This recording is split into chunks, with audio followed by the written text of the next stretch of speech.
Là. Ensuite, que je partage le bon écran. Voilà.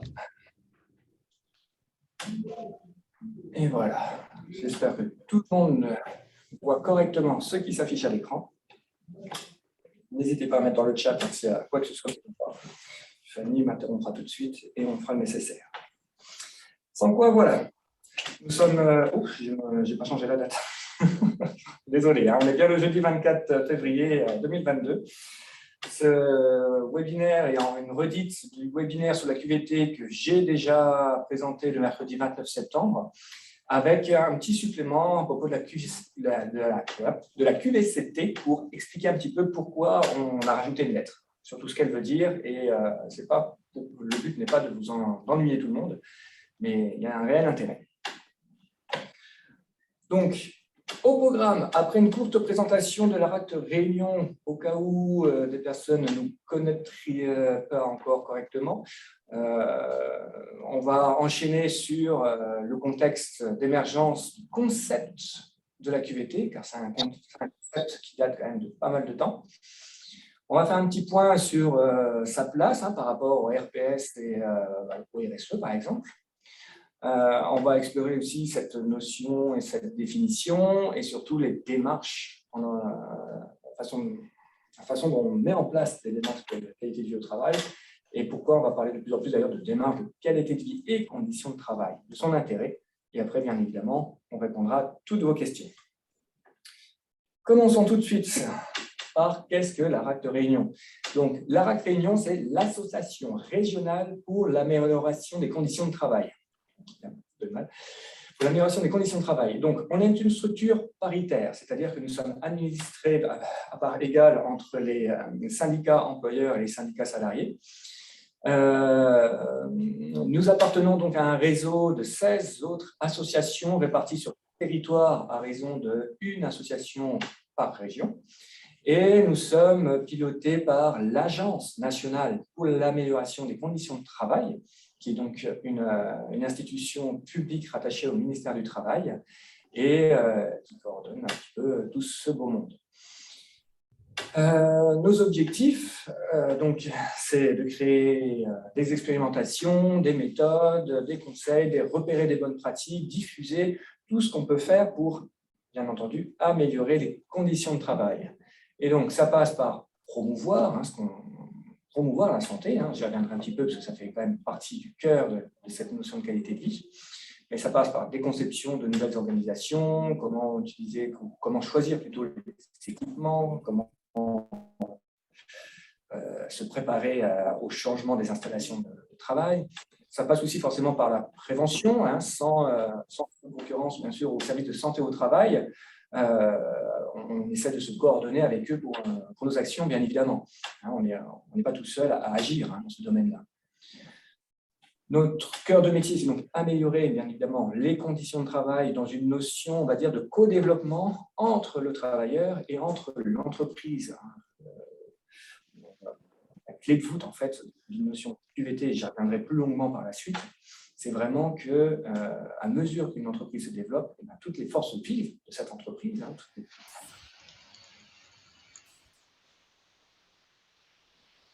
travailler pour faciliter l'expression du salarié, donc ça revient un petit peu à la notion de dialogue social et aux relations.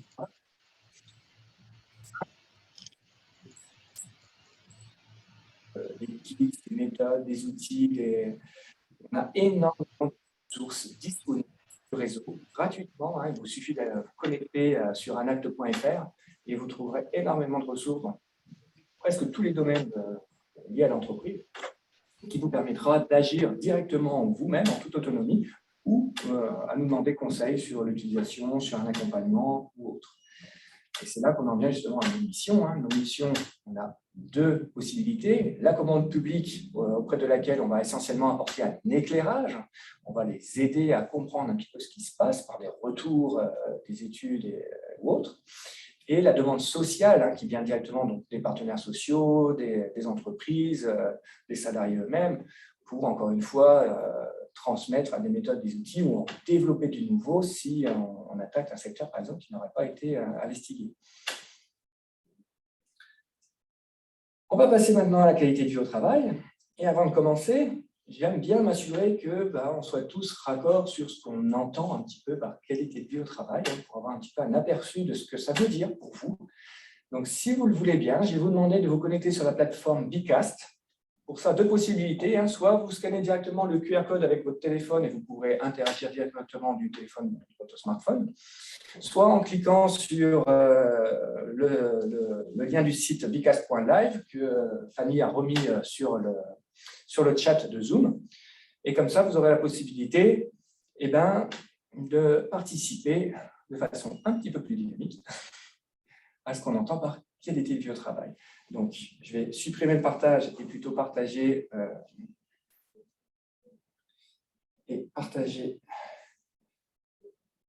le nuage de mots, parce qu'en fait, on va commencer par un nuage de mots. Et je vais vous demander de bien vouloir me citer les 3 premiers mots qui vous viennent à l'esprit quand on vous parle de qualité de vie au travail. Alors, si j'arrive à retrouver la bonne fenêtre.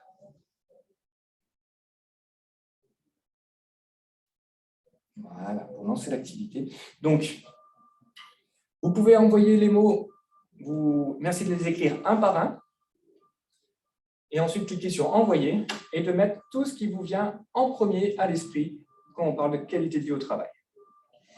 Donc, on voit que ça vient très vite, le bien-être a déjà pris un bon ascendant. Qualité du management, effectivement, ça en fait partie, les conditions de travail. On en vient, qualité du travail et conditions de travail, c'est 2 choses qui vont ensemble, effectivement. Le bien-être reste bien en tête. Performance, ça en fait partie, effectivement. Et la notion de performance, ce n'est pas que pour les entreprises, mais c'est aussi pour la valorisation de son métier. Quand on travaille dans une entreprise, le fait que cette entreprise soit reconnue comme performante, ça valorise notre action. On se dit qu'indirectement ou même directement, on participe à tout ça, à ce résultat, et ça doit rendre fier chaque collaborateur de l'entreprise.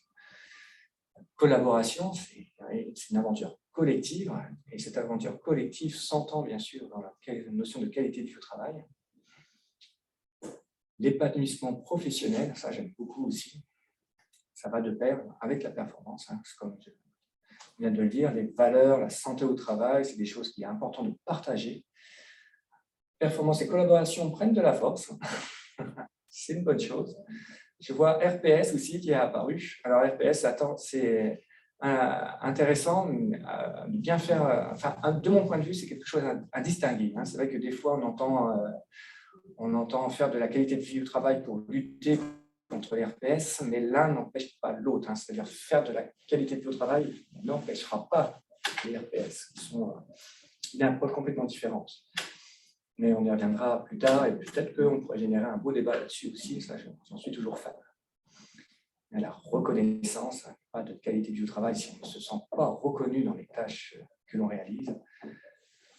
Je vois qu'il y a beaucoup de réactivité, on a déjà 45 mots envoyés, ça c'est une bonne chose, on fait un bon nuage de mots, et un nuage de mots que je pourrais comparer en plus avec celui qu'on a fait en septembre, donc ce serait vraiment intéressant. N'hésitez pas, on va garder encore un petit peu de temps, quelques secondes encore, si vous avez encore des idées. Donc, j'ai dit les 3 premiers mots qui vous viennent à l'esprit. Si jamais il y en a un 4e qui vous semble important, n'hésitez pas de le rajouter. Ça continue à bouger très vite. Expérimentation. Intéressant, expérimentation. Ça en fait partie aussi. Peut-être qu'il y a des gens qui ont déjà participé à cette présentation en septembre. Le management est très important. C'est vraiment un levier pour développer la qualité du travail. Et on va vite comprendre pourquoi dans les slides qui vont suivre. Voilà. Donc là, on a déjà un bon nuage de mots. Je ne vais pas tarder à arrêter. Donc, si vous avez encore quelques mots à envoyer, allez-y tout vite. Il bien-être, positive. C'est vrai que la qualité de vie au travail, c'est aussi ici des théories de la psychologie positive.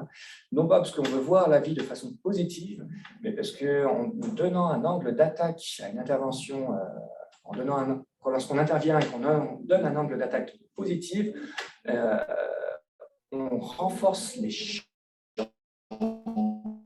que les résultats soient positifs. En fait. On augmente les chances, non pas parce qu'on va cacher le négatif, mais parce qu'on va venir valider notre intervention. En fait. Ça, c'est un petit peu les paradoxes lorsqu'on intervient en cas de crise. Notre intervention a du sens que s'il y a une crise. Et quand on fait disparaître la crise, on disparaît notre utilité. Là, c'est tout un débat, mais c'est un peu dommage. Voilà, merci beaucoup. Je stoppe l'activité ici. Je crois que ça bouge encore un petit peu. Mais voilà, donc on voit bien que le bien-être reste au centre. La collaboration a une belle couleur, ça m'intéresse beaucoup. La notion de performance et de management sont aussi tout aussi important avec la reconnaissance et les conditions. On voit bien ce qui ressort le plus. Et on va revenir peut-être un peu plus sur la notion de bien-être, qui n'est pas forcément ce qu'on recherche lors d'une démarche qualité de vie au travail, mais c'est au moins un indicateur de savoir si ça fonctionne. C'est un indicateur parce qu'on voit si ça se dégrade ou si ça s'améliore. Mais moi, je pars du principe que c'est surtout la conséquence d'une démarche qualité de vie au travail bien réussie. Et alors, on va revenir sur la présentation que je vais repartager. Donc là, maintenant, il va falloir revenir sur Zoom, si vous le voulez bien. On commence après. S'il y a déjà quelques questions, vas-y, n'hésite pas. Il y a un commentaire sur le fait de « Je ne partage pas du tout le fait que QVT et RPS se distinguent si l'on s'entend sur le fait que les RPS sont la prévention des 6 facteurs pistés dans le colloque. Oui. Alors, faire de la QVT et de la QVCT, c'est prévenir ces RPS en agissant sur le contenu du travail, sa prescription, la qualité d'information, etc. » Oui, c'est un point de vue qui se défend. C'est vrai que toute la communauté scientifique est encore loin d'être d'accord sur les sujets, qu'on peut voir ça de différentes manières. Après, c'est mon avis personnel, je ne suis pas dépositaire de la QVT. C'est pour ça que j'aime bien parler de ce genre de débat. Mais après, on va revenir un petit peu sur une slide, justement. J'expliquerai pourquoi je pense comme ça, en fait. Et encore une fois, si vous n'êtes pas d'accord, n'hésitez pas à le dire, à le rajouter. Et puis, on reprendra, s'il faut, un petit temps de partage tout à la fin pour en discuter. Donc, maintenant, on va parler un petit peu des origines, plutôt du concept de QVT, parce que c'est un concept qu'on parle de plus en plus aujourd'hui, dans l'actualité, mais qui date quand même de pas d'hier, comme on dit. On en trouve les prémices déjà dans les années 50. Dans les années 50, vous avez un scientifique qui s'appelle Eric Trist, je ne sais pas comment j'aurais du mal à le prononcer en anglais, je suis vraiment désolé. C'est un scientifique anglais qui, comme beaucoup à cette époque, touchait à plusieurs domaines scientifiques. Il n'était pas focalisé sur la psychologie ou autre, mais il a commencé à remettre en cause, à analyser les remises en cause qu'il y avait à cette époque-là entre le vieux paradigme, c'est-à-dire le paradigme surtout de l'urgence technologique, dans le sens où on sortait de plusieurs grandes dépressions, on sortait de la Seconde Guerre mondiale, et entre les deux guerres, il y a vraiment une course technologique qui a épuisé les hommes, en fait, qui a épuisé aussi pas mal de choses. Et on a commencé à aspirer à une autre façon de vivre, en fait. Et cette autre façon de vivre, c'est se dire que finalement, il n'y a pas vraiment de raison à ce qu'on se tue au travail. Il y a peut-être d'autres façons de vivre sa vie. Et de là, à commencer à avoir des relations autres entre les salariés et les organisations. L'environnement organisationnel industriel a commencé à se modifier, par exemple avec la création des syndicats, l'apparition de l'assurance chômage ou la législation du droit social qui s'est renforcée de plus en plus, l'assurance santé, tout ça, c'est des choses qui sont venues changer un petit peu ce point de vue de l'homme vu comme une extension de la machine, et on a vraiment essayé de replacer l'homme au centre.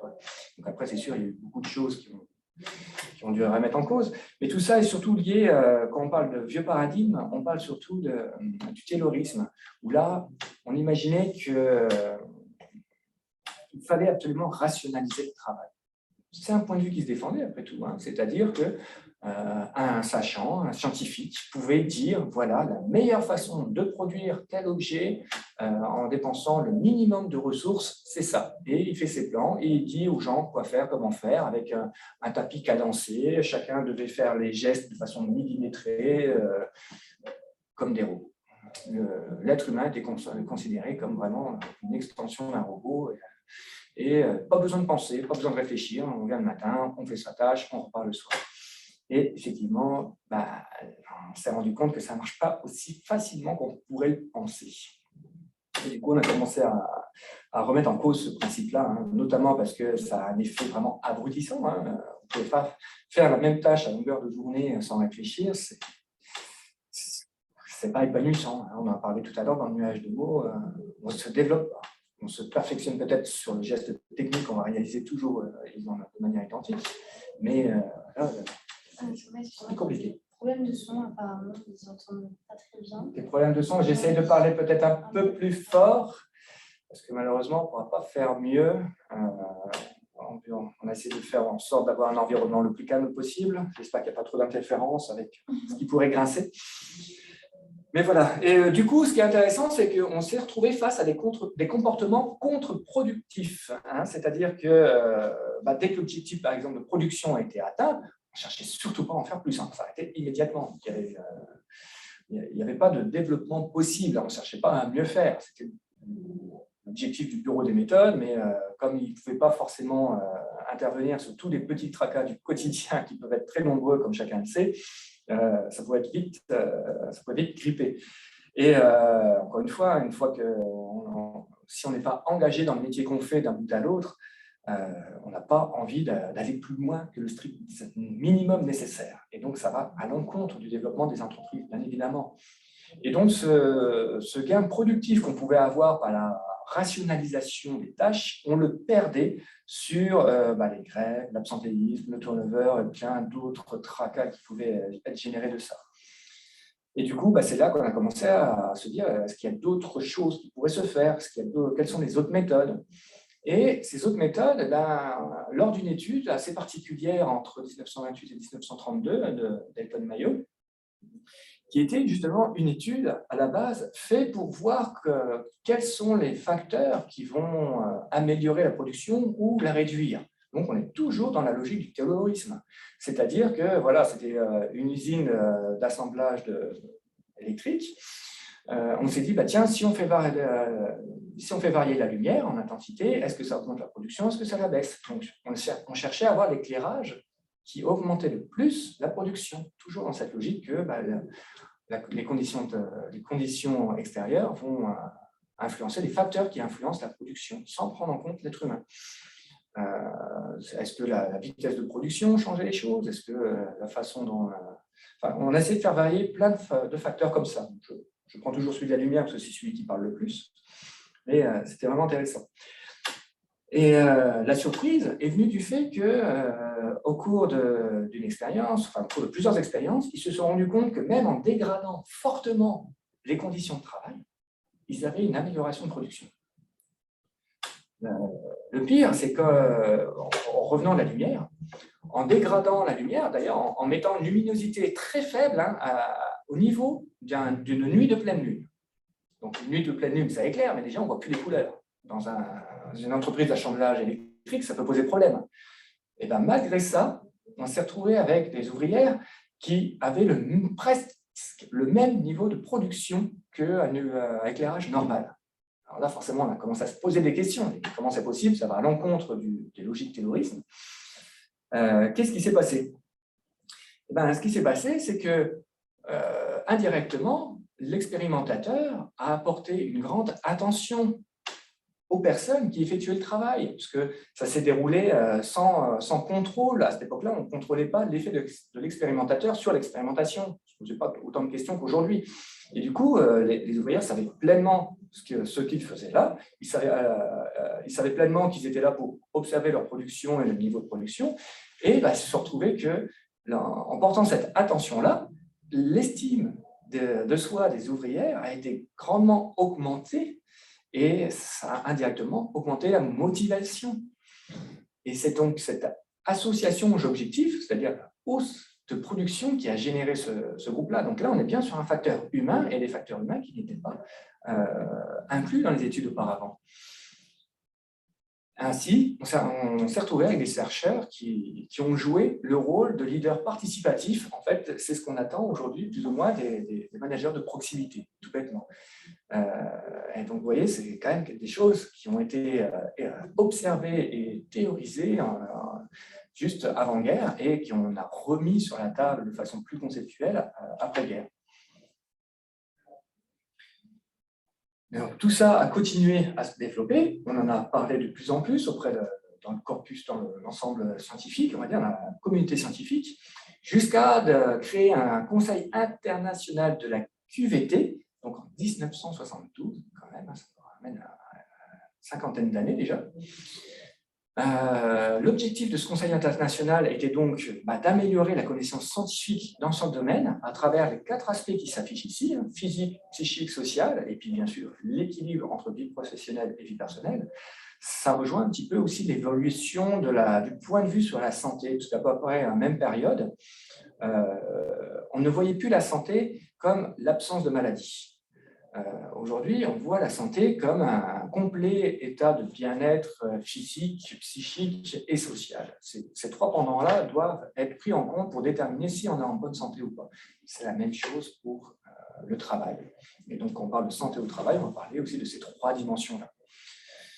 Juste après cela, donc, en 1973, a été signé le premier accord collectif au sein d'une entreprise qui faisait partie du groupe General Motors, vraiment une grande entreprise américaine, qui faisait face à un grand mouvement social qui a vraiment paralysé l'usine pendant un certain temps. Le dialogue était extrêmement tendu. Ils ont commencé à importer cette méthode-là en créant ce qu'on appellera aujourd'hui des espaces de discussion, en impliquant les salariés dans la conception d'une nouvelle ligne de production. Alors, à l'époque, c'était inimaginable, c'était des ingénieurs choisissaient pour tout le monde. Là, on a remis en cause ce pouvoir en disant que voilà, on va développer de nouvelles machines, mais ce développement-là, on va le faire aussi avec un dialogue dans les 2 sens, avec les salariés à la tâche, avec ceux qui font le travail. Et cette réorganisation-là a été un succès total. Les résultats ont été bien au-delà des attentes que les différents partis avaient au début de l'expérimentation. Donc, c'est quelque chose, du coup, qu'on a cherché à pérenniser et à développer, qui est venu progressivement jusqu'en France à partir de l'accord national interprofessionnel sur la qualité de vie au travail de 2013. C'est un accord qui fait toujours référence aujourd'hui, qu'on cite pratiquement dans toutes les publications, sachant que cet accord-là est un prolongement en fait, d'un accord cadre interprofessionnel signé en 1975. C'est pas que entre 73 et 75, il ne s'est rien passé en France, c'est juste que le terme qualité de vie au travail a vraiment été ancré à partir de cette période. Et donc, la qualité de vie au travail, on a déjà, à cette époque-là, bien insisté sur le fait que les conditions de travail et la possibilité de faire du bon travail déterminaient vraiment ce qu'on entend par la qualité de vie au travail. Cette organisation était vraiment indispensable. Voilà, c'est pas juste faire en sorte que tout le monde soit sympa avec tout le monde. Le but, c'est vraiment de pouvoir travailler dans une logique collective et encore une fois de co-développement. Donc la performance de l'entreprise repose encore une fois sur les relations collectives. Toute l'attention doit être portée justement aux salariés, à ce qu'ils perçoivent de l'entreprise. Ce n'est pas le tout d'être objectif, mais c'est aussi le tout de se dire comment les salariés voient dans l'entreprise de leur point de vue. Pas juste se dire j'ai fait ce qu'il faut, si ça ne marche pas, ce n'est pas ma faute. Non, j'ai fait ce qu'il faut, si ça ne marche pas, je vais aller demander aux salariés leur point de vue, de m'expliquer pourquoi ils voient les choses comme ça. Et là, on est vraiment dans une démarche de qualité de vie au travail. Et donc, sa définition et son évolution, c'est vraiment quelque chose qu'il faut mettre au cœur de ce dialogue social et de ces relations professionnelles au travail. Il est important que ça se passe bien. Donc, vous voyez déjà, depuis 2013, c'est quelque chose de très formalisé, de très ancré, qu'on n'a peut-être pas encore bien compris aujourd'hui, mais qu'on essaye, on va dire, d'enfoncer le clou avec cette notion d'action sur le travail, cette notion de perception, mais surtout cette notion de QVCT, qualité de vie et conditions de travail. C'est-à-dire que toutes les expérimentations qu'on a mis en place depuis cet accord interprofessionnel jusqu'à aujourd'hui a été pris en compte par les partenaires sociaux, car dites-vous bien que du coup, la notion de qualité de vie au travail que l'on véhicule dans le réseau ANACT-ARAC n'est pas une notion inventée par nous, c'est une notion partagée par les partenaires sociaux qui l'ont développée dans les accords. Cette notion a été renforcée dans l'article 2 de l'accord santé au travail du 10 décembre 2020. Et ils ont pris en compte vraiment tout l'aboutissement d'une démarche qui est issue de nombreuses expérimentations menées par le réseau. On a fait énormément de retours d'expérience, énormément de capitalisation qui nous ont permis de comprendre tout ça. Et cet accord vient plus ou moins valider cette méthodologie et pointe tous ses avantages en termes d'attractivité, de prévention, en fait. C'est une grosse question aujourd'hui parce que plus que jamais, avec la pandémie, la remise en cause du sens au travail est au bout du jour. On voit énormément de métiers qui sont désertés, en fait, qui ne font plus envie. Pour nous, c'est un des leviers sur lesquels il faut agir pour redonner envie, redonner des valeurs, redonner du sens au travail. Ça compte beaucoup. Ensuite, on voit vraiment toute l'importance que cette démarche-là soit intégrée dans le dialogue social. Tous nos délégués syndicaux, nos instances représentatives de personnel doivent pouvoir agir, elles aussi, comprendre ce que c'est la QVCT, pourquoi c'est un enjeu dans l'entreprise, qu'est-ce que ça peut apporter à leur combat, à leur débat, à leurs besoins justement de défense des salariés, et pourquoi il faut que ce soit de manière constructive, en fait, avec les instances de direction. Bien entendu, cette démarche est donc pragmatique. La méthodologie, c'est une méthodologie d'action. On n'est pas là pour tourner autour du pot. Ça se passe vraiment en entreprise, à toutes les strates, du plus bas niveau, de celui qui nettoie les carreaux une fois par semaine le lundi matin, au plus élevé des directeurs généraux. C'est vraiment important que cette qualité de vie au travail soit valable pour tout le monde. Ce n'est pas uniquement pour un type de personne, un type de métier. Non, c'est vraiment pour tous les acteurs placés dans une activité productive. Et enfin, cet article fait aussi une mention sur l'accompagnement de proximité. Il rappelle qu'il y a un réseau ANACT-ARAC, mais il y a aussi des services de santé au travail, il y a aussi des préventeurs, il y a aussi des institutions publiques qui sont là pour, pas véhiculer la bonne parole, mais qui sont là pour vous aider à trouver de l'aide, à trouver des ressources, à trouver des conseils pour prendre la bonne direction, si possible, dès le départ. Car malheureusement, c'est souvent l'écueil qu'on fait. On peut être rapidement perdu dans l'offre générée par cette notion de QVT en termes d'accompagnement. Et si on veut trouver de l'aide, il ne faut pas hésiter à se rapprocher de tout le paysage, encore une fois, de préventeurs ou de services de santé au travail ou de l'ANACT-ARAC pour vous aider. Un petit point sur les questions. Enfin, c'est pas des questions, c'est des remarques en fait. Sur des remarques, quelques remarques à ce niveau-là? Oui, un peu depuis le début. Donc, il y a un commentaire qui dit: la démarche de prévention des RPS et celle de la QVCT sont complémentaires avec des enjeux différents. Tout à fait. Pour moi, la notion d'engagement est très importante. N'hésite pas à parler fort, que tout le monde entende. Pour moi, la notion d'engagement est très importante. Oui. On a un autre commentaire. Dans les RPS, on parle de risque, c'est-à-dire la probabilité d'apparition d'un événement indésirable. Tout à fait. Mais pour la QVT, on parle d'opportunité, qui est l'antonyme de risque. De plus, pour promouvoir la QVT, il est préférable d'avoir un DUERP à jour et à disposition des salariés. Donc, les risques ont été déjà évalués. Oui. Ça va vraiment dans le sens de la slide suivante, c'est-à-dire où se place la QVT dans ce périmètre. Moi, j'aime bien cette slide-là parce qu'on comprend tout de suite que d'un bout, vous avez la réparation, la logique de réparation. On attend qu'un dommage arrive, et quand il arrive, on répare. Est-ce qu'on s'arrête là? C'est bien entendu insuffisant. Donc, on a voulu faire aujourd'hui de la prévention. Et la prévention, c'est quoi? C'est protéger le travailleur d'un risque auquel il serait exposé. La difficulté, c'est que si ce risque c'est le travail lui-même, comment est-ce qu'on peut protéger le salarié de son travail? Ça peut devenir difficile. Dans certaines situations, surtout quand on parle de santé mentale, ça peut être extrêmement compliqué. Et du coup, on a développé cette logique de promotion de santé, en fait. Dans la logique préventive, on cherche à protéger le capital santé. Dans la logique de développement de la QVT, on cherche à développer la santé. Dans le sens où, si je suis assis toute la journée dans mon canapé, je ne risque pas de m'exposer à un risque. Voilà, je ne risque pas un accident si je reste assis dans mon canapé sans bouger. Mais par contre, ma santé va quand même se dégrader, elle ne va pas se développer, parce que mes muscles vont s'atrophier, parce que après mon cœur va se fatiguer plus vite, etc. Donc la QVT, c'est un petit peu, moi j'aime bien voir ça comme de l'exercice physique. Quand je vais courir le matin, des fois j'ai pas envie, des fois c'est pénible, ça ne me rend pas forcément heureux, surtout s'il pleut, s'il fait un temps moche, si je suis dans l'est de la France et qu'il fait un froid de canard, c'est encore pire.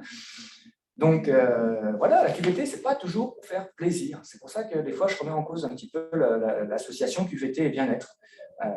La QVT, ce n'est pas que ça. La QVT, c'est vraiment, des fois, se faire mal pour se développer. Encore une fois, quand je fais un exercice physique, je me fatigue, mais je développe ma santé. Et ça, c'est un point important. Et du coup, moi, je vois plutôt les RPS comme quelque chose qui s'inclut un petit peu dans la logique QVT, qui va ensuite s'inclure dans le domaine social d'une logique RSE. D'autres questions. Pourquoi il n'y a pas de contrôle du respect de cet accord dans les entreprises, comme par exemple les audits de sécurité? Oui, ça, la notion d'accord, c'est quelque chose, encore une fois, on ne veut pas être dépositaire d'un label QVT, on ne veut pas être dépositaire voilà, il n'y a pas de certification QVT, donc du coup, ça devient difficile d'opérer un contrôle. Et puis surtout, est-ce qu'on pourrait sanctionner quelqu'un de ne pas œuvrer pour la QVT? Ce serait aussi vraiment, je pense, juridiquement compliqué à démontrer. Donc là, c'est niveau juridique, je n'ai pas assez de connaissances pour vous expliquer tous les détails, mais j'imagine bien que ce serait vraiment compliqué à vérifier et à certifier. Donc c'est pour ça qu'on va plutôt, nous, à l'heure actuelle, cibler sur la sensibilisation, c'est-à-dire vraiment expliquer tout ce qu'on entend par ce terme de qualité de vie et de conditions de travail, que tout le monde puisse partager un petit peu ces valeurs et ces objectifs-là, pour après devenir acteurs sur le terrain eux-mêmes, les travailleurs eux-mêmes puissent agir sur le terrain en toute responsabilité et en toute autonomie pour développer leur propre QVT. Un autre commentaire, la QVT est également un axe transversal du PST, donc Plan Santé et Travail 4, 2021-2025, améliorer la qualité de vie au travail, levier de santé, de maintien d'emploi des travailleurs, performance économique et sociale. Et le lien est envoyé.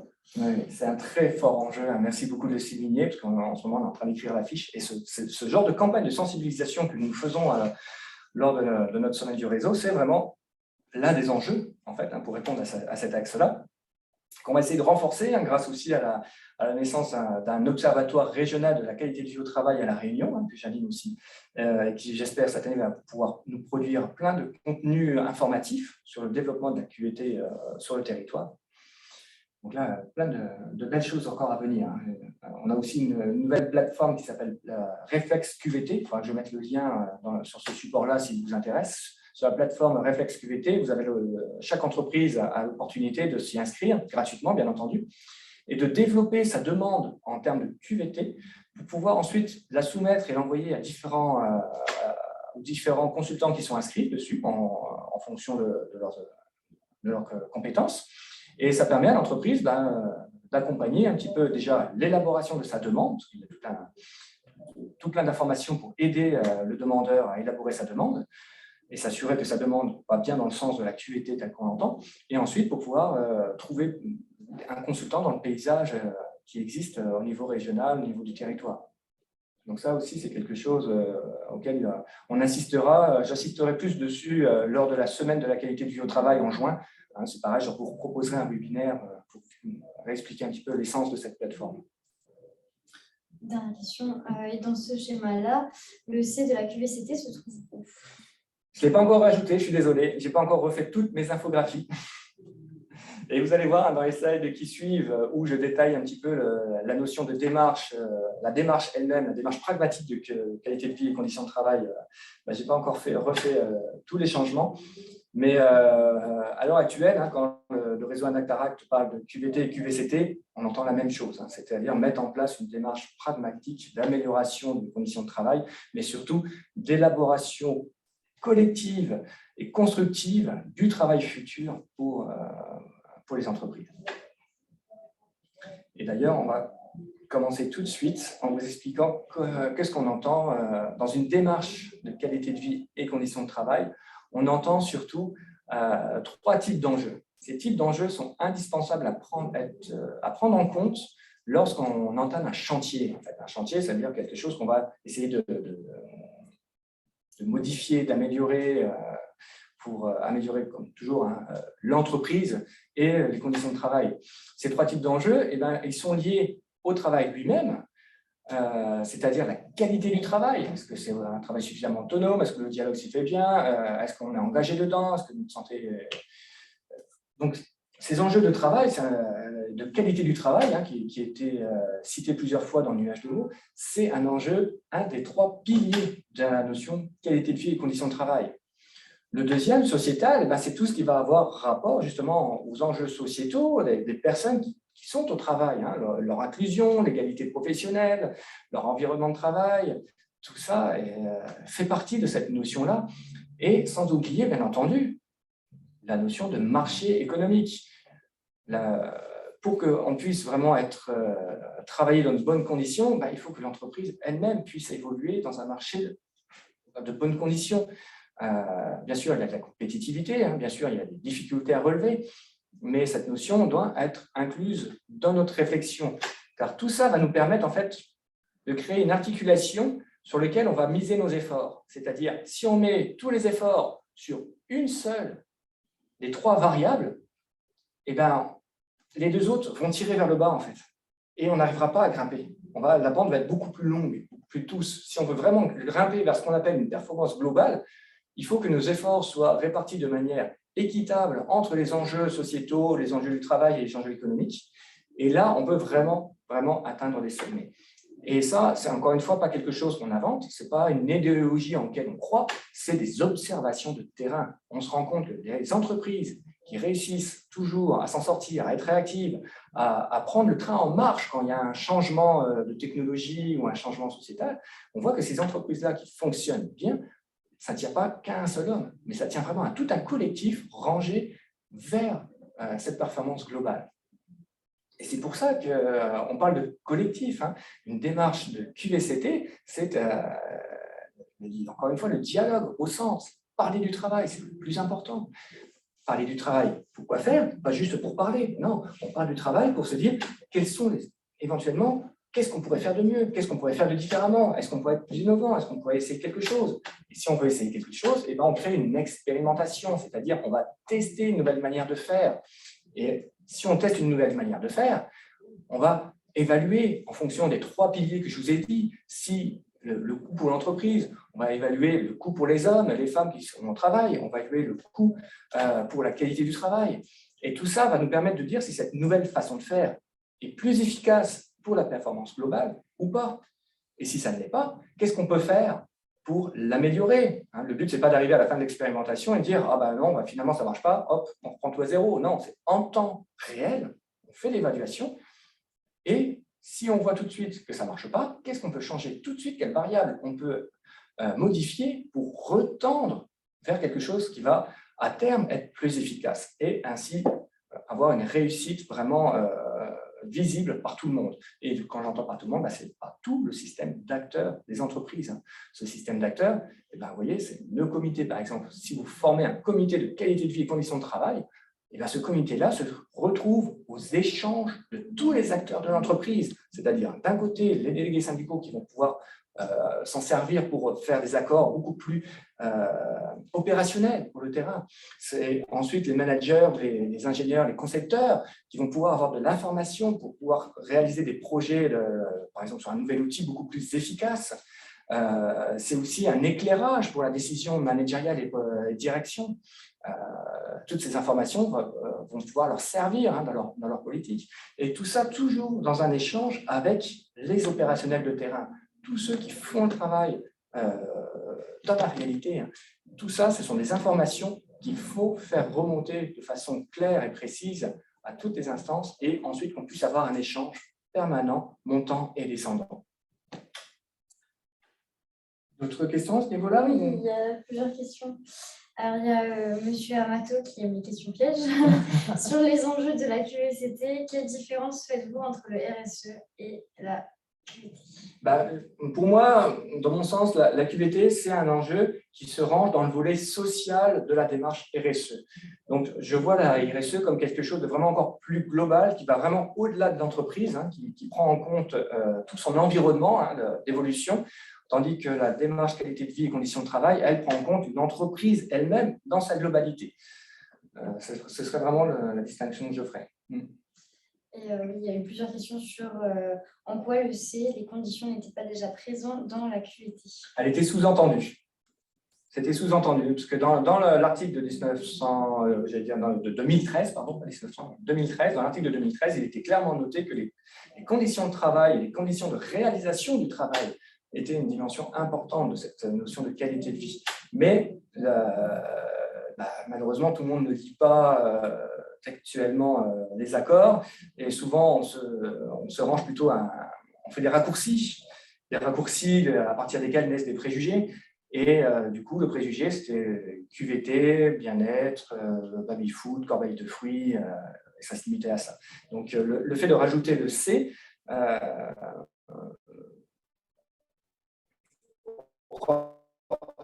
j'espère, va rendre vraiment plus claire cette notion-là en termes d'action sur la conception du travail, sur sa réalisation.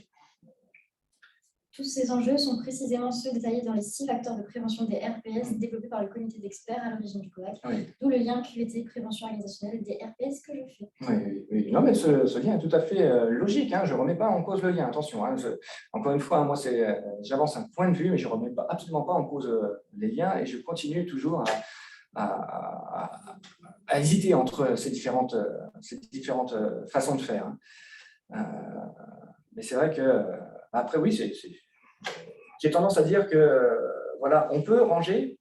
En fait, si on veut ranger une condition de travail, c'est-à-dire une action, vous voyez quelqu'un un opérationnel qui est en train de réaliser une tâche, cette tâche, on peut la ranger dans un continuum entre elle dégrade sa santé, donc dans les RPS par exemple, ou elle va développer sa santé. Et à ce moment-là, on peut ranger ça dans qualité de vie au travail. Et donc là, on peut tout à fait imaginer un continuum et puis classer les situations de travail dans ce continuum-là. Là, quand on va parler de démarche qualité de vie au travail, on ne va pas chercher à repérer des risques. Non, on va plutôt chercher à repérer une nouvelle façon de faire, de nouvelles opportunités. Donc, pas à partir justement d'un audit, quels sont les risques répertoriés, quelles sont les problématiques répertoriées, mais toujours dans une logique de développement. Qu'est-ce qu'on peut améliorer, qu'est-ce qu'on peut faire de mieux?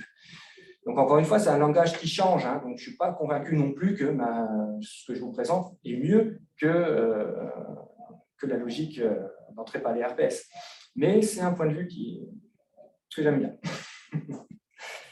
Il y a Nelly Yopa qui lève la main. Donc oui, vous voulez... Une prise de parole? Allez, vous sentez les choses plus interactives. Je vous en prie.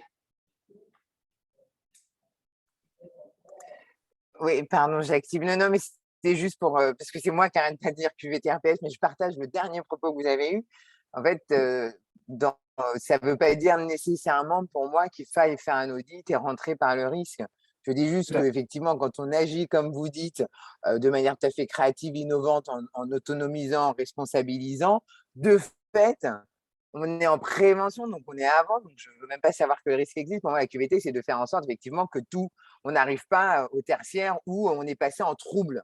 En fait, je pense que là où il y a peut-être quelque chose à faire, c'est, on parle de RPS, on est bien en risque. Mais les gens, en tout cas, moi, mes organisations syndicales ou les débats qu'on peut avoir, on est souvent sur déjà des situations qui sont de l'ordre du trouble psychosocial.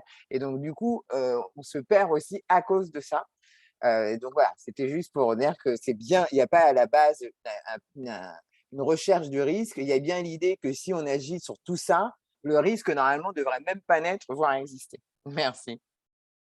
Merci beaucoup. Hein. Oui, c'est très pertinent. Hein. Merci beaucoup de votre partage. Hein. Et ça soutient vraiment qu'il y a des parallèles à faire, effectivement, et que tout ça, encore une fois, que l'un n'empêche pas l'autre.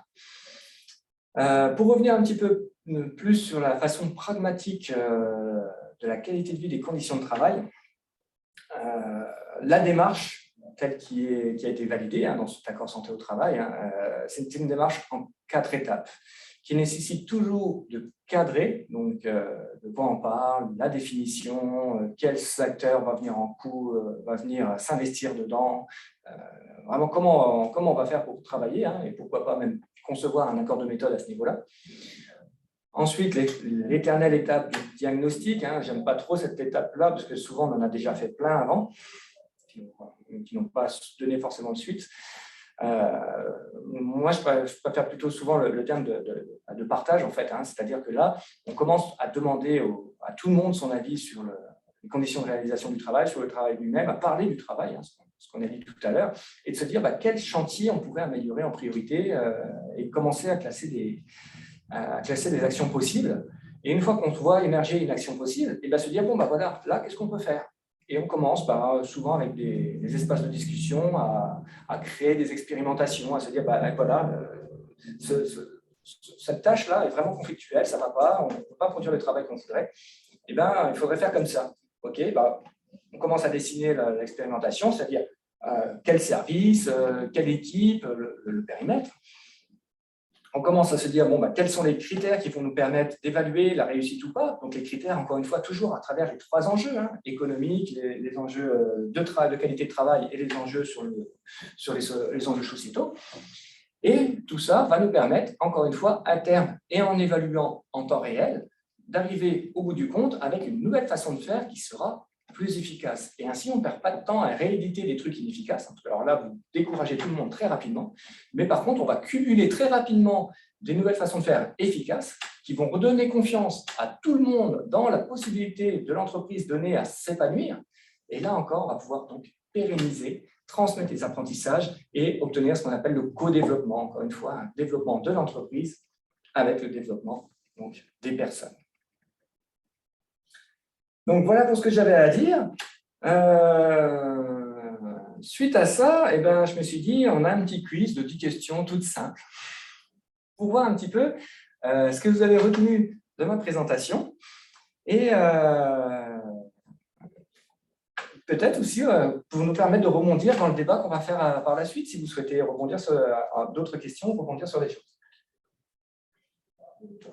Donc, si vous voulez bien retourner sur la plateforme Bicast, hop, je vais arrêter le partage de mon support, arrêter le diaporama. Voilà, je vais repartir, parce que là, je suis encore sur l'image de mots.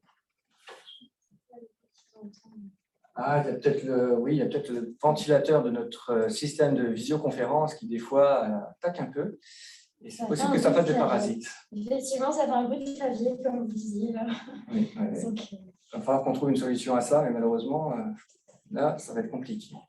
Oui, c'est le même code session normalement. Voilà, donc même adresse, même code session. N'hésitez, encore une fois, pas à venir participer. C'est 10 questions assez courtes, assez rapides. Sachant que c'est déjà une redite par rapport à la session de septembre, j'ai mis un temps un petit peu plus court pour mettre un petit peu plus de pression si certains d'entre vous auraient déjà participé. Je me suis dit, on va faire un petit peu le torsionner. Alors, par contre, si je peux partager, ce serait plus sympa. En même temps, ceux qui ne peuvent pas. Ventilateur égale environnement QVC. Tout à fait. Le matériel, ça compte. Voilà, donc première question. Attention, très peu de temps pour répondre. Se soucier de la QVCT, c'est avant tout proposer un baby-foot ou des corbeilles de fruits aux collaborateurs. Êtes-vous d'accord avec cette affirmation? Alors, et ça moule, je reviens. Voilà, attention. 3, 2, 1. Et vous avez 10 secondes pour répondre. Encore trop 10 secondes. La première question est très facile. Ah, ça, ouais, c'était trop facile. 100% de bonnes réponses, bravo, merci beaucoup. Parce que là, si j'avais eu un oui, je ne sais pas où j'aurais pu me mettre. Question numéro 2. Les petites structures ne sont pas concernées par la QVCT. Que pensez-vous de cette affirmation? Oui, êtes-vous d'accord? Non, n'êtes-vous pas d'accord? Attention, là encore, 10 secondes, ça passe très vite. Encore une fois, 100% de bonnes réponses. Merci beaucoup. À la fin, on pourra même faire avoir un petit podium. Hein. Vous voyez, là, la première bonne réponse, c'est bison romantique, je suppose. Bravo à bison romantique. Ça, c'était le plus rapide. Ou la plus rapide, pardon. Question numéro 3. La QVCT, pour vous, est-ce que c'est parler de stress de façon plus positive? Oui, c'est une façon politiquement correcte. Non, c'est une approche globale.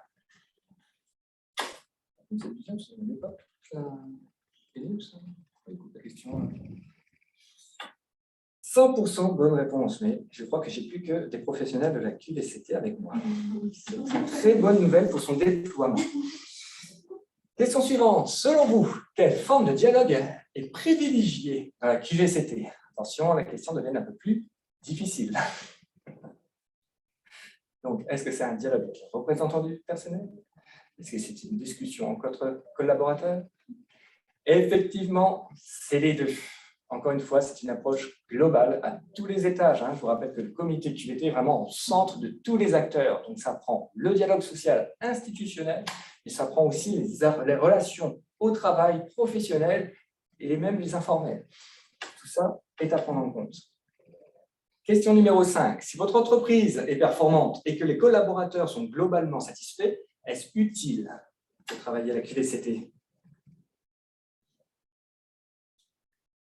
Oui, est-ce que c'est utile? Non, c'est des contraintes supplémentaires. Là, on commence des fois à avoir des petites 100% de bonnes réponses. Je m'incline. Bravo à toutes et à tous. Et maintenant, on va commencer à être plus dur. Quelles sont les conditions pour se lancer dans une démarche QVCT? 4 bonnes réponses parmi toutes celles qui vous sont présentées ci-dessous. J'ai été gentil, je vous ai accordé 30 secondes au lieu de 10. Dans la vie, il faudra ça rien que pour lire les 30 questions, parce que je vois que ça prend plus de temps pour répondre. Là. Attention, ça va passer très vite.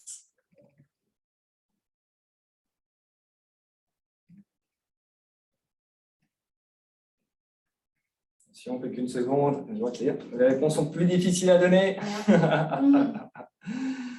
Et oui, donc j'espère que les bonnes réponses vous disent en dessous ce pourquoi c'est des bonnes réponses ou pas. Normalement, j'avais paramétré ça. Mais effectivement, considérer le travail comme un facteur d'amélioration de la santé, c'est primordial. C'est vraiment un axe à développer. Avoir réalisé l'évaluation des risques professionnels, c'est utile, mais ce n'est pas une condition nécessaire, ce n'est pas indispensable. Comme je vous ai dit, la démarche QVT n'a pas pour but, son objectif initial n'a pas pour but de lutter contre les risques professionnels. Elle a pour but de développer la santé. Bien que, indirectement, en développant des nouvelles manières de faire et en développant des conditions de travail saines, indirectement, on va agir forcément sur les risques professionnels. Mais ce n'est pas un lien direct. Et c'est pour ça qu'on considère la réponse comme fausse dans ce petit questionnaire-là. Être aidé par un conseil extérieur, c'est utile, mais ce n'est pas indispensable. Il faut absolument que les entreprises soient autonomes dans le développement de leurs conditions de vie au travail. Et donc, encore une fois, c'est utile, mais ce n'est pas indispensable. Mais par contre, ce qui va être indispensable, c'est d'être prêt à modifier la façon de travailler. On ne peut pas commencer une démarche QVCT si on n'est pas prêt à changer notre manière de faire. Et que cette démarche soit une démarche en mode projet. Ce n'est pas juste une action, ce n'est pas juste un truc en temps T, non, c'est tout un projet d'établissement.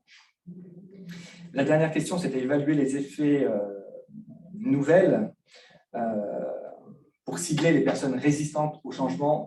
Ça encore, non, on ne va pas cibler, on ne va pas faire de ciblage.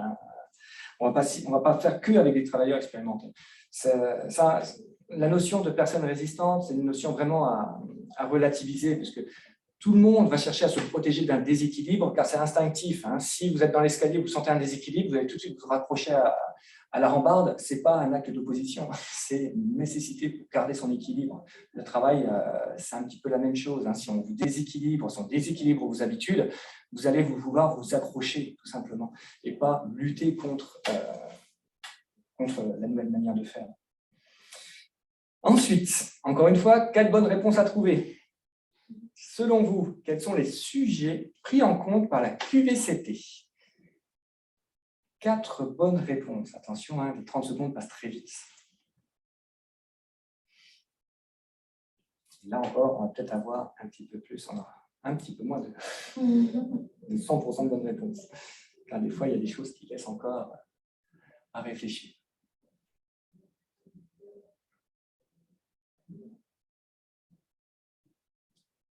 Plus que 10 secondes.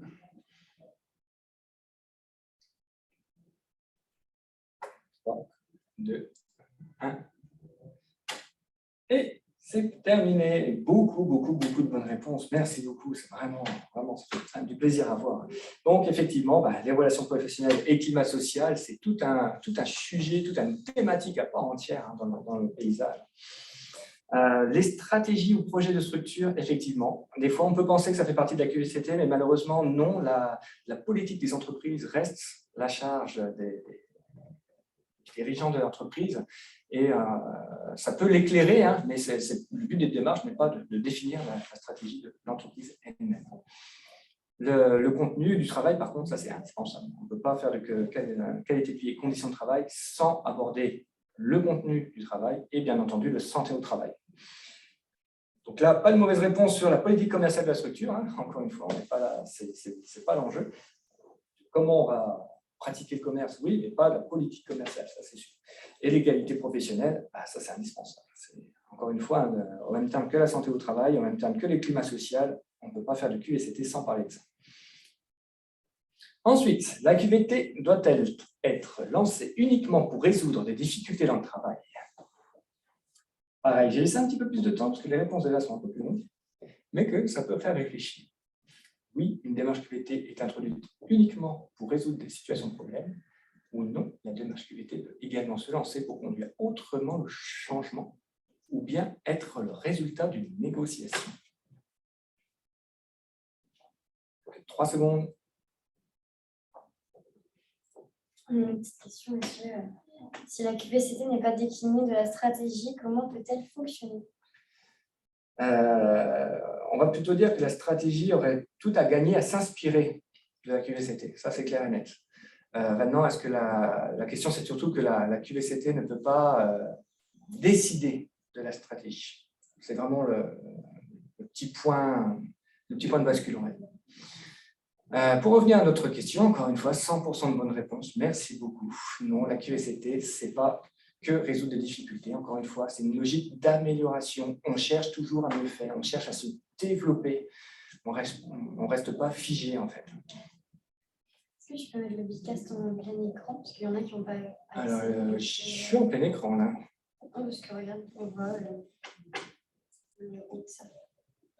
Oui, mais là, je ne peux pas. Comme c'est l'écran projeté, je ne peux pas faire autrement. Oui, non, je ne peux pas modifier ça. Par contre, vous pouvez modifier le zoom. Vous pouvez zoomer sur la fenêtre à partir des... Tout en haut de votre fenêtre, vous avez une bande verte. Et à côté, vous avez option d'affichage. Et vous pouvez zoomer avec ces options d'affichage. Question suivante, on arrive au bout, hein. Rassurez-vous. Selon vous, le manager joue-t-il un rôle particulier dans la QVT? Encore, j'ai laissé un petit peu plus de temps pour réfléchir. Oui, le management est un rouage essentiel de la QVCT, ou non, le management n'est pas différent des autres acteurs de l'organisation.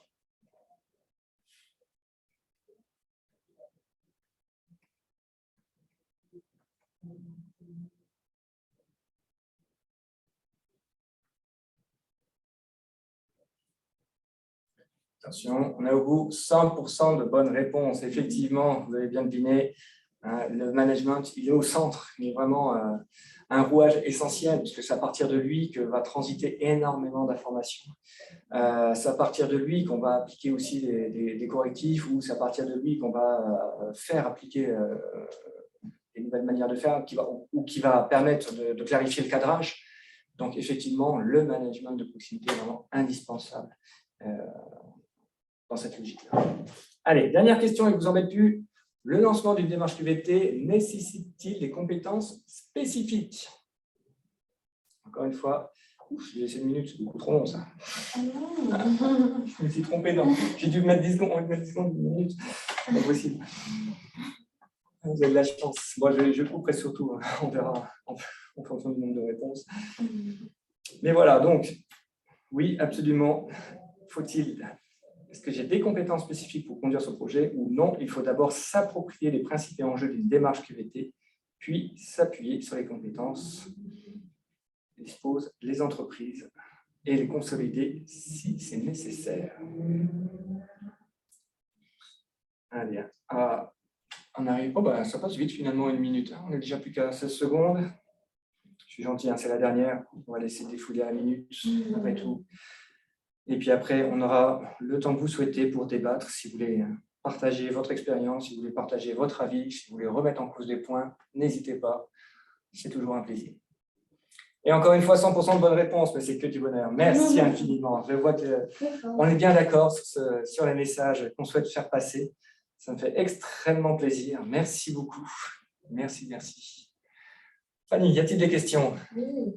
Si un projet de QVT n'aborde pas la santé, mais le contenu, les relations, etc., du coup, reste-t-on dans un projet QVT? Autrement dit, y a-t-il des thèmes obligatoires? Il n'y a pas de thème obligatoire, mais il y a des priorités à donner, effectivement. Et il y a surtout des interactions. C'est-à-dire que si vous vous occupez, par exemple, de santé au travail, indirectement, vous allez aussi faire des liens vers, par exemple, l'égalité professionnelle.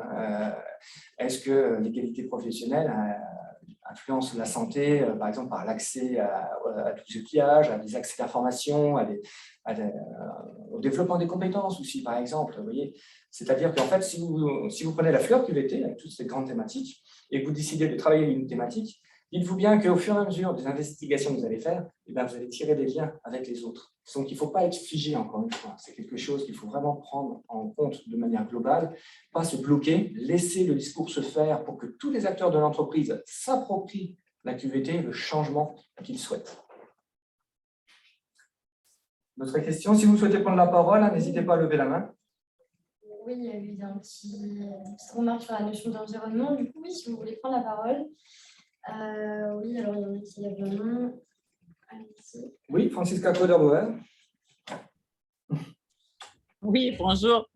Merci Thomas pour toutes ces explications. J'ai encore une fois appris beaucoup. Donc, moi, je suis coach et j'accompagne le changement dans les entreprises et je travaille donc avec les décideurs pour leur aider de rentrer dans cette démarche, que ce soit la QVT, la RSE, de prendre en compte les RPS, tout ça.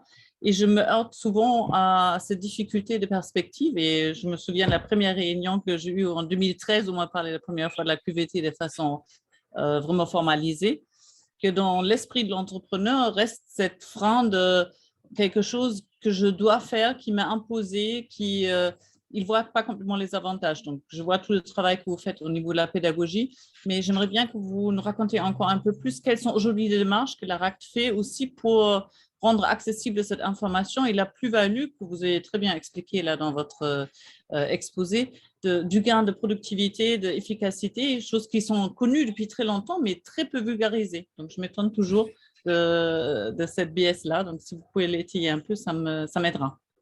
Oui, c'est très difficile parce que, en fait, comme je vous ai dit, il y a tout on va mettre en place un groupe d'acteurs qui vont commencer à agir sur le contenu du travail.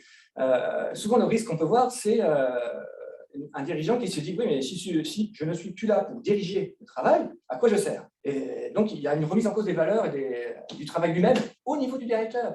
Et ce n'est pas un débat qu'il faut oublier. Et c'est pour ça que c'est important de faire communiquer tout le monde et de se dire que quand on dit conditions et qualité de vie au travail, c'est aussi pour le cadre dirigeant, pour que, en fait, tous les tracas du quotidien soient gérés par ceux qui font le travail quotidien et que le dirigeant se concentre sur ses tâches à lui, qui est donc l'élaboration stratégique et politique de son entreprise, avec les éclaircissements donnés par la base et sur le terrain. Moi, c'est comme ça que je le présente, surtout au cadre des dirigeants. Oui, alors, pouvez-vous nous en dire plus sur la mise en place de l'Observatoire de la QVT qui peut participer à ce projet? Donc, l'Observatoire régional de la qualité de vie au travail a été mis en place tout au long de l'année dernière grâce à l'initiative de la CGSS qui a financé une étude sur la QVT il y a déjà 2 ans. Ça fait partie des benchmarks de solutions à apporter. Cette année, on a un cofinancement en plus de la TES pour cet observatoire-là. Déjà, de nombreuses personnes agissent dedans, sur ce comité de pilotage. Et c'est quelque chose qui va nous permettre surtout de récupérer du contenu et de valoriser le travail qui est fait au niveau régional, dans les entreprises, dans les institutions, qu'on essaie de développer et à travers lequel aussi on va continuer à faire des études sur la qualité de vie au travail, surtout en analysant les accords qui sont produits auprès des entreprises, voir le contenu de ces accords, voir si on est bien dans ce qu'on entend par la qualité de vie au travail. Et si vous voulez agir dans cette donnée-là, n'hésitez pas, vous m'envoyez un email et puis on verra comment on peut faire, tout simplement. Monsieur Thierry, vous voulez prendre la parole? Oui, bonjour à tous. Je me permets de vouloir intervenir pour juste parler un petit peu d'une expérience qui est mise en place à travers l'université et l'ORA. C'est avec des matériels un peu spécifiques captifs. On analyse les situations de poste de travail, tout ça dans une démarche avec nos étudiants d'améliorer les conditions de travail des salariés. Et c'est des situations qui marchent très bien et qui est très positive dans cette démarche justement de la qualité vue au travail. Voilà. Merci beaucoup. J'en profite justement pour rebondir que grâce à l'Observatoire régional de la QVT, on a pu produire une cartographie des outils et services qu'on pouvait mettre à disposition dans cette optique d'amélioration de la qualité de vie et des conditions de travail, et que l'outil développé donc, par l'université, qui est un très bel outil, peut-être un peu plus ciblé, on va dire, sur l'ergonomie, mais qui prend en compte quand même la situation globale du travail, et vraiment une très belle chose. Et parmi donc d'autres possibilités de méthodologie ou de financement possible, je pense par exemple au financement de TNS Pro de la CGSS. Et après, tous les kits et contenus, méthodes qui sont diffusés par l'ANACT sur le site anact.fr, où vous pouvez trouver énormément de contenu gratuitement.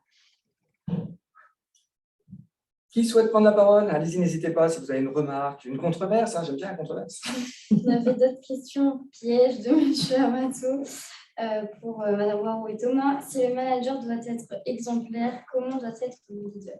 Mme Waro a déjà répondu qu'un manager doit être leader et qu'elle ne fait pas de différence.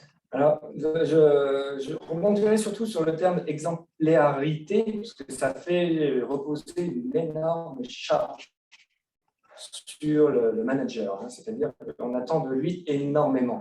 C'est très difficile d'être exemplaire. Il faut accepter l'imperfection. C'est indispensable. Dans une démarche qualité de vie et conditions de travail, l'imperfection doit être appréciée. Les erreurs doivent être appréciées comme des possibilités d'apprentissage, comme des possibilités justement d'axes d'amélioration. C'est comme ça qu'il faut voir les choses.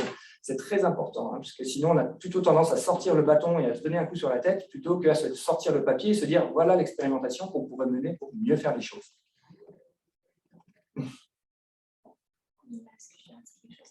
Faire de la QVT doit aboutir à une qualité du travail, ce qui est lié intrinsèquement à la bonne santé des travailleurs. Le travail égale santé. Ça fait partie, la qualité du travail fait vraiment partie des 3 piliers d'une démarche qualité de vie et de conditions de travail. Et la santé est vraiment au cœur, font partie de toutes les grandes thématiques, mais on en parle de plus en plus, parce que, encore une fois, si on met en place ce genre de démarche-là, c'est pour développer la santé. Et quand je dis santé, j'entends la santé personnelle des travailleurs, mais aussi la santé des entreprises. Alors oui, on a encore des petites mains qui se lèvent, du coup. Alors, Madame Nelly Yopa-Pallier, je vous en prie.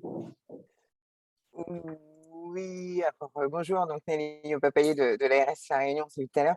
Je voulais juste apporter un témoignage, moi aussi, sur, alors on en parle beaucoup, comme la vitrine notamment de la qualité du travail, qui est le télétravail. Et donc, pour effectivement avoir mis en place, avec une direction évidemment ouverte sur la question, une politique de télétravail assez libératoire, j'ai envie de dire. Je trouve que c'est un très bon levier et un accélérateur vraiment de particules pour travailler sur tous ces champs.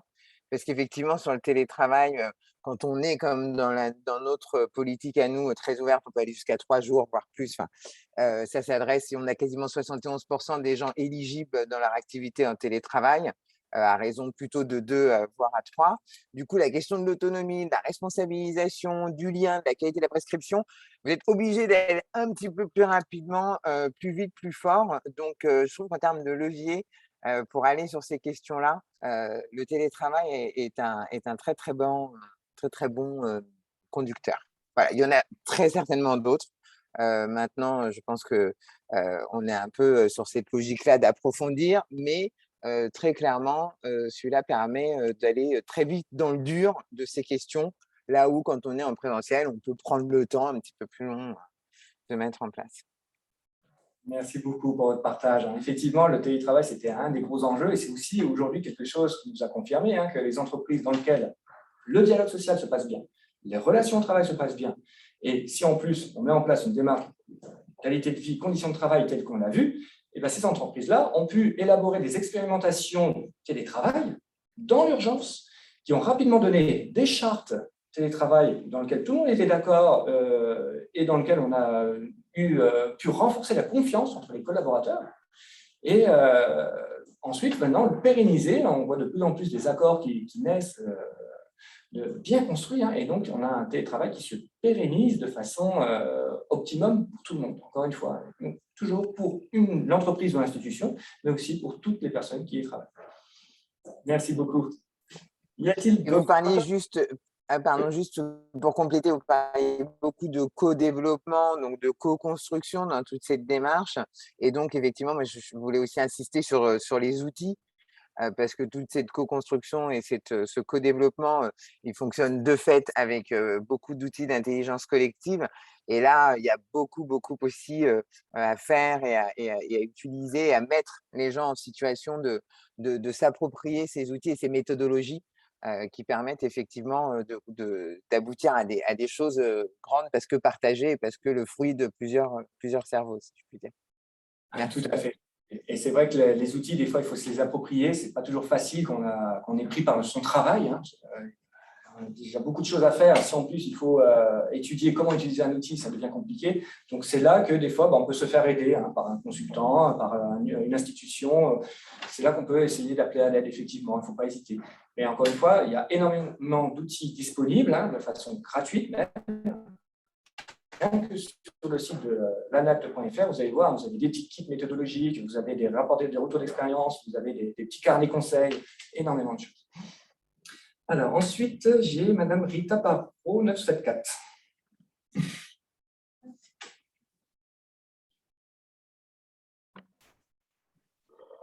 Allô, vous m'entendez? On vous entend, mais on voit que… Difficulté de connexion, vous ne me voyez pas? Si, on vous voit, mais il faudrait baisser un petit peu votre caméra. On ne voit que le… Voilà, on vous voit bien. Bougez plus. Vous remontez un tout petit peu. Je ne sais pas. Bon, je ne suis pas très douée en la matière. C'est parfait, bougez plus. Bon. Alors, moi, ce que je voulais dire, c'est que moi, je suis déléguée syndicale au sein de la mission locale Sud. Donc, ça fait plus de 30 ans que j'y travaille au sein de cette structure. C'est vrai qu'au départ, nous, la mission locale Sud, on va dire, association loi de 1901, bien sûr. Donc, l'humain, donc au centre des préoccupations. Et de plus en plus, on va dire qu'on est devenu une grosse machine à fabriquer du chiffre, quoi, à faire du chiffre. Et c'est vrai que moi, je vais bientôt partir, d'ici quelques années. Et moi, j'ai cette inquiétude-là parce que je sens que l'humain n'est plus au centre des préoccupations, quoi. Et ça m'inquiète beaucoup. Et à chaque fois, moi, quand je suis en réunion, j'insiste pour dire attention à l'humain, attention à l'humain, attention à l'humain. Et c'est vrai que nous, on a mis en place le télétravail. Nous, on va dire, on a 2 types de télétravail, moi, je considère comme ça.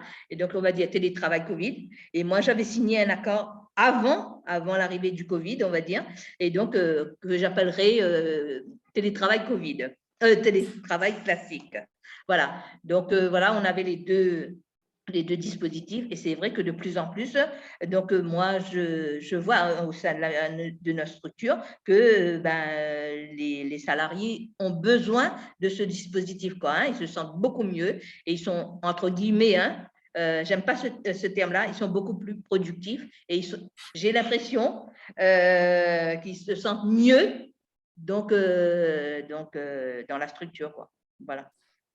C'est une très bonne analyse, effectivement. Et être plus productif, des fois, on a un petit peu peur du terme, parce qu'on se dit, on ne veut pas presser les gens comme des citrons, hein, ça c'est sûr.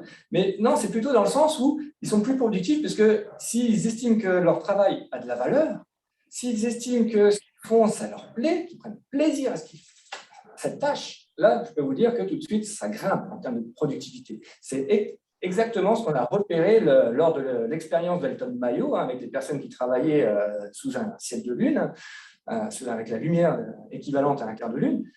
C'est ça, hein, c'est-à-dire la motivation, c'est quelque chose qui est multifactoriel et ça en fait partie. J'aurais juste, enfin, je vais essayer de pas trop mobiliser la parole. Je voulais juste dire que moi, je viens de signer le troisième, comment on peut dire ça, accord concernant le télétravail, parce qu'on a fait la phase d'expérimentation en 2019, ensuite un premier accord qui courait sur un an, en 2020, 2021, 2022, et là, on va partir sur 2023. Voilà. Et donc, juste une petite question concernant la qualité de vie au travail, et puis j'en aurai fini pour ma part, je vais essayer d'être bref. Je voulais voir, par exemple, moi, je voulais, il y a l'année dernière, je crois, que la direction prenne à bras le corps cette semaine de qualité de vie au travail. Donc, on m'a fait pour réponse que ça, le CSE a assez d'argent, donc c'est à vous de mettre en place des activités pour le salarié. Je dis, bon, pour moi, je pense que dans ce cadre-là, hein, spécifique, semaine de la qualité de vie de travail, ça, c'était à la direction d'impulser une dynamique en ce sens. Mais malheureusement, on a ramené ça, au CSE, quoi. Donc, c'était au CSE de se débrouiller pour mettre des activités en place, quoi. Donc, moi, je voulais avoir votre avis là-dessus. Et voilà. Et est-ce qu'effectivement, ça pourrait faire l'objet d'une négociation dans le cadre de la négociation NAO, ou c'est à la direction de prendre entièrement la responsabilité de mettre en place ces activités dans le cadre de la semaine de la qualité de vie au travail? Oui, c'est vraiment intéressant. Moi, je vous répondrais qu'en fait, c'est vraiment aux deux d'agir, aux deux de se concerter sur comment élaborer notre propre qualité de vie au travail. Et à la rigueur, pourquoi pas, dans un début, notre qualité de vie au travail à nous, dans notre instance de CSE, c'est-à-dire celui des dirigeants présents et celui des délégués syndicaux présents, comment faire en sorte que ce CSE soit aussi quelque chose de constructif et de développemental pour nous personnellement. Ça pourrait être un premier pas à faire vers une démarche conjointe entre direction, délégués syndicaux et ensuite les autres salariés de l'entreprise pour développer. Donc, c'est quelque chose qu'il faut toujours recentrer dans le sens où tout le monde doit agir dessus. Et ça me rappelle que nous, par exemple, à la RAC de Réunion, on a l'année dernière accompagné plusieurs établissements médico-sociaux à mettre en place une démarche de qualité de vie au travail. On a fait en sorte que chaque établissement médico-social avait, comme représentant lors des journées collectives où on rassemblait tout le monde, 3 personnes, c'est-à-dire une personne de la direction, une personne représentant du personnel et une personne représentant le métier. Et ces 3 personnes-là étaient les moteurs dans l'entreprise, enfin dans l'établissement. C'était les moteurs de la QVCT dans l'établissement. Donc, c'est pour ça qu'on ne peut pas demander au CSE de faire tout seul, on ne peut pas demander à la direction de faire tout seul. Il faut vraiment se dire comment on peut faire ensemble. Et si des fois, il y a un petit peu de méfiance, il y a un petit peu de conflit, on commence par le plus facile. Comment on peut faire quelque chose comment on peut faire, par exemple, pour que le CSE se déroule toujours en bonne entente? Rien que ça. Merci beaucoup. À votre service. Fanny, y a-t-il des questions sur le chat? On a eu des remarques. La conciliation vie privée, vie pro est un facteur important dans le retour positif du télétravail, d'où les enjeux complémentaires de la QVCT qui est beaucoup plus globale que les RPS.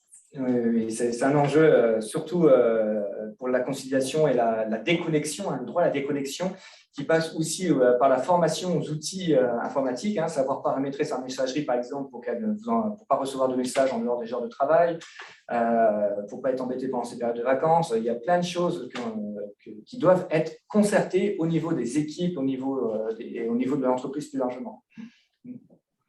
Et voilà. Merci, monsieur Thierry, pour les applaudissements sur les petites émojis applaudissements. Eh bien, merci beaucoup à toutes et à tous pour cette belle participation. Ça me fait vraiment plaisir d'avoir autant de monde, d'avoir eu autant de questions. Elles ne sont pas toujours faciles. J'aime la controverse parce que ça me fait réfléchir moi-même, ça me fait avancer moi-même.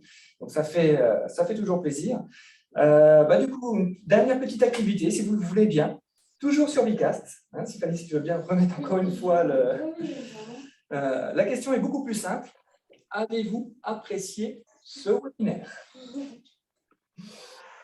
Il y a un siège, vous pouvez compter si vous avez envie. Si vous n'avez pas envie, vous pouvez quitter d'ores et déjà ce webinaire-là. C'est juste pour avoir un retour, savoir s'il faut que je m'améliore, si j'ai été pas trop mal. Encore une fois, pour savoir me positionner dans ma propre qualité de vie au travail. Tu as répondu sur le petit questionnaire que j'ai vu aussi. Oui, après aussi, on a envoyé un petit questionnaire de satisfaction derrière, donc on a déjà des réponses. Merci beaucoup pour votre participation, encore une fois. Ça me fait vraiment très plaisir. Quelques réponses. Béatrice de Louis qui te dit pas trop mal, Thomas, pas trop mal. Merci beaucoup, Béatrice. La prochaine fois, on co-anime. Merci à vous. Merci pour vos retours sur le chat, en tout cas. Encore, heureusement que tu étais là, parce que beaucoup d'activités sur le chat et tout ça, je ne m'en serais pas sorti. Avec plaisir. Voilà, déjà, quelques réponses. Je ne vais pas tarder à terminer l'activité pour avoir le résultat en direct. Attention. Le suspense. 5, 4, 3, 2, 1. Et 4,73, c'est une très belle note. Merci beaucoup, merci infiniment. J'espère toujours m'améliorer, donc j'espère atteindre le 5 la prochaine fois. Merci encore une fois à tous et à toutes, et puis au plaisir de vous retrouver. Au revoir. Au revoir.